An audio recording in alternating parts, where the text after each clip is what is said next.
एक 6G में मारा, 6G पोजीशन में डीपी हुआ।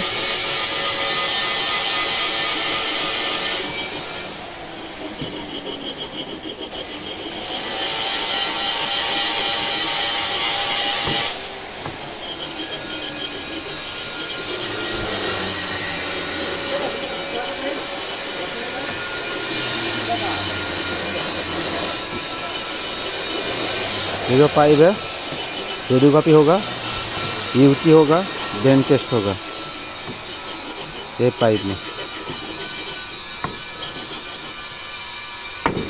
ये 500 का लड़का है, नचेदा 500 का रहने वाला है, बंगाली है।